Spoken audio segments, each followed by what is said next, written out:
Todo dia, quando eu chego ao estúdio, eu recebo um abraço do Felipe Bueno. Sei. E nós estamos em tempos de coronavírus, nada de abraços, nada de beijo. Eu recebo um beijo também do Felipe Bueno. E a gente está em tempos de coronavírus, disciplina de coronavírus, e todo mundo tem que entrar nessa disciplina de coronavírus.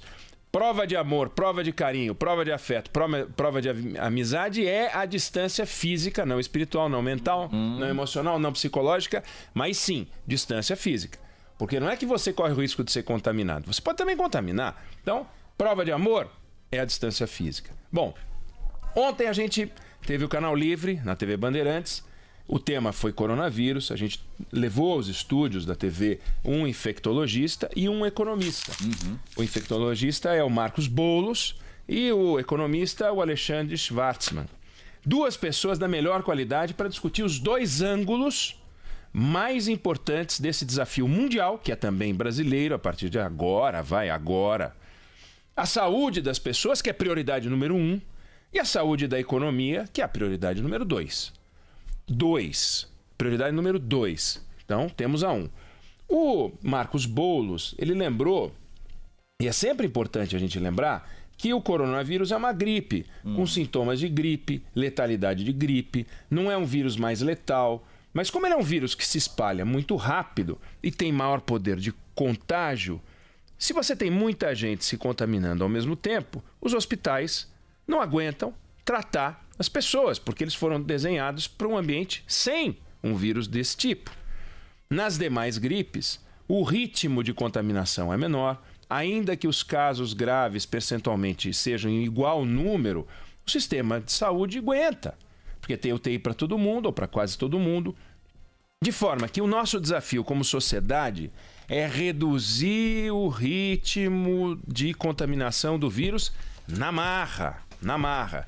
E reduzir na marra é, por um lado, tomar os cuidados básicos. Lavar as mãos agora com mais frequência, daquele jeito que todo mundo está ensinando. Palma, dorso, esfregar aqui e ali, dedo por dedo. Espaços entre os dedos, com sabão bactericida, né? Antibactericida e tal.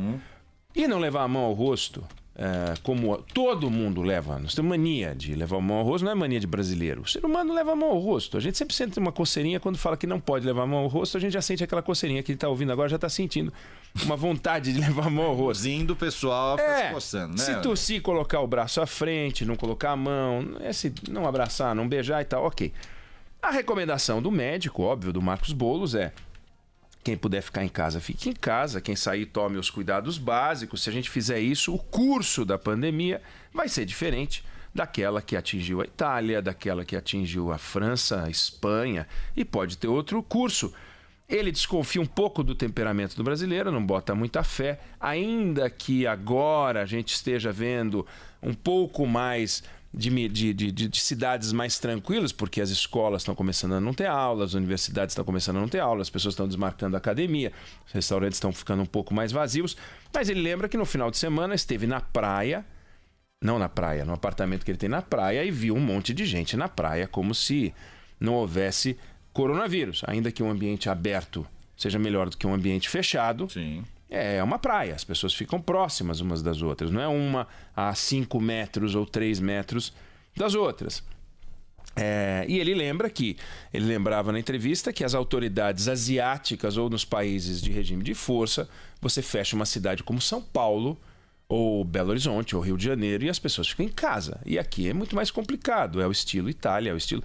Mas a Itália teve que adotar as medidas. Quanto mais a gente tiver essa consciência, menos risco a gente vai ter de viver uma chance, uma realidade italiana. Se a gente mantiver essa conduta e o alastramento for mais curto, você vai conseguir, aliás, mais lento, você vai conseguir fazer com que o sistema de saúde aguente pela quantidade de leitos de UTI, respiradores e tal. É a tal história, imagina um voo que sai uma vez por dia para algum lugar. Se 1000 pessoas querem entrar num avião de 100 lugares, 900 vão ficar de fora. E aí o sujeito vai espernear, vai brigar no portão de embarque, vai pedir voucher para comer, vai querer se hospedar, vão ser 900 problemas com 100 embarques. Se você espaça isso em 10 dias, todos vão ter lugar em embarcar. Todos vão embarcar. Só vão 100, depois só vão mais 100, depois só vão mais 100. Essa é a lógica do coronavírus. Se a gente mantém a vida como sempre esteve, aonde cabe 100 vai ter 1000. Se a gente tomar os cuidados, aonde cabe 100 vai ter 100 hoje, mais 100 amanhã. E se tiver 1000 contágios em 10 dias, tudo bem, o sistema aguenta. Agora, se tiver 1000 contágios em um dia, a coisa fica muito complicada. Não é 1000 meu número, estou falando como um exemplo. Então, as medidas de afastamento social, né, de responsabilidade social, permitem a redução do ritmo do contágio. Essa foi, em resumo, a discussão com o professor. Claro, nós temos grandes desafios. A escola pública não é apenas um ambiente de ensino, embora seja esse o objetivo. É um ambiente onde as pessoas, as crianças se alimentam. Como é que faz? Como é que vão fazer? Vão ficar com os avós? Não vão ficar com os avós? E ficando com os avós, o que acontece, né? Temos um problema. Não vão se alimentar? Vão ser levados para a escola para alimentar? A escola vai levar a alimentação na casa das pessoas? Nós temos vários problemas logísticos, sociais, de renda. Os pais vão parar de trabalhar para ficar com os filhos? Como é que fica isso, né? As pessoas estão organizadas de um jeito e não tem dinheiro sobrando na praça. Ao contrário, está faltando dinheiro na praça. Então, o problema de saúde é também um problema social.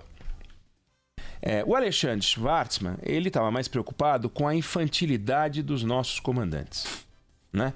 Ele lembrou que o presidente Bolsonaro, que se esperava fosse o adulto da sala, mostrou que não é o adulto da sala. Uma coisa é ele querer desafiar o PSOL, o PT, agora desafiar o vírus.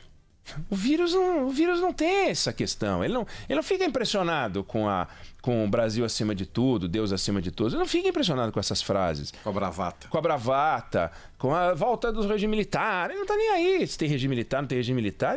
O papel dele é se espalhar. E ele se espalha, né? Ele contamina as pessoas. Contaminou mais de uma pessoa da equipe do presidente Bolsonaro. O Bolsonaro foi investigado para ver se não tinha, né, a contaminação. Agora, desafiar o vírus, como o Lula desafiou em 2008, dizendo que a recessão era uma marolinha. Ele vai criar a marolinha biológica agora também? Para ele é fantasia, né? Foi o que ele falou semana passada. Pois uma fantasia. Não imagina um negócio desse, é piada de mau gosto, né? E aí o Alexandre falava, mas vem cá, o Paulo Guedes também, que a gente esperava que fosse o adulto da sala, também não foi o adulto da sala, foi se reunir no Congresso Nacional, os caras começaram a ir embora, porque ele ficava dando aulinha. Quer dizer, é molecagem. E ele não tem idade para ser moleque, né? Não seria legal. E foi o que falaram dele na reunião. Foi o que falaram dele na reunião. A boca pequena falou assim, isso é molecagem, ele está fazendo molecagem com a gente. Aí o Paulo Guedes traçou cenários. Num dos cenários até teve o juízo de dizer que o Brasil pode crescer 1%.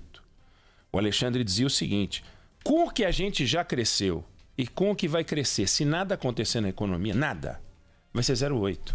Então nós já temos 0,8 contratado, porque vem um pedaço do ano passado para esse ano agora. Então se a gente entrar agora num PIB que não se altere, nós vamos crescer 0,8. 0,8.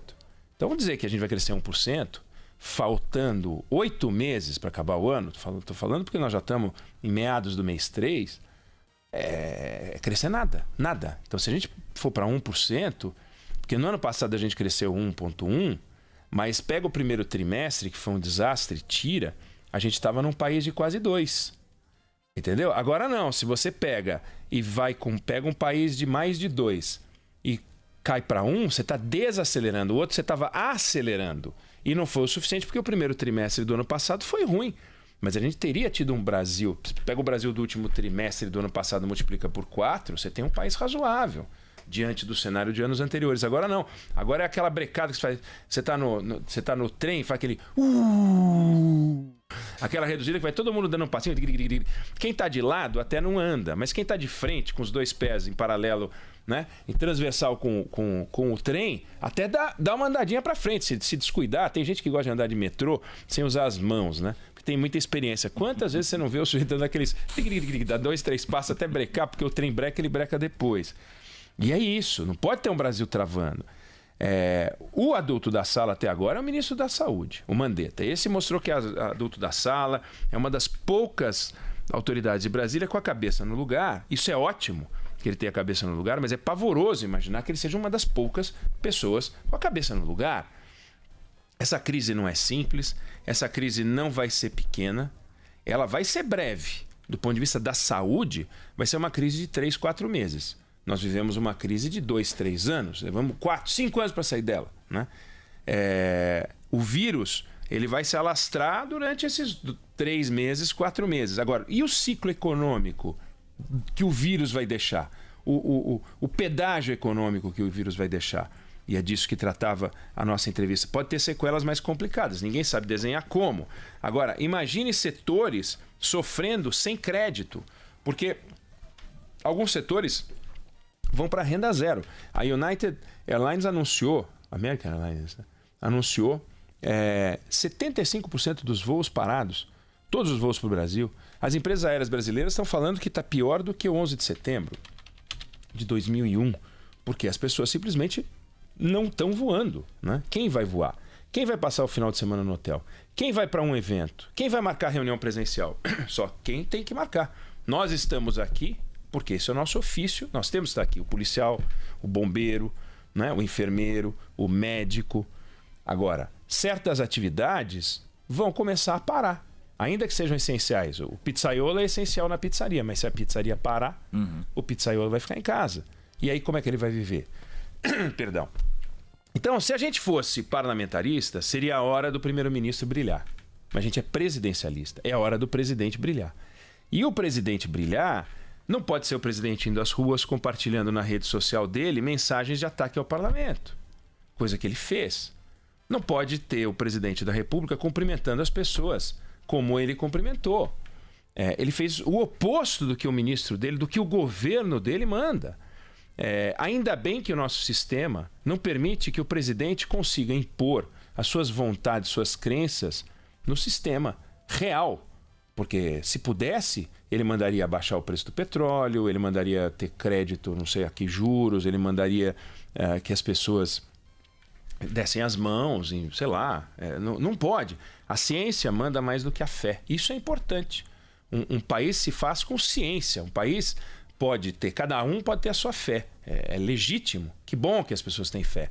Mas elas não podem impor a sua fé aos outros. Acreditar, ter fé de que o vírus não vai se alastrar, é legal. Agora, apostar nisso para fazer saúde pública é temerário.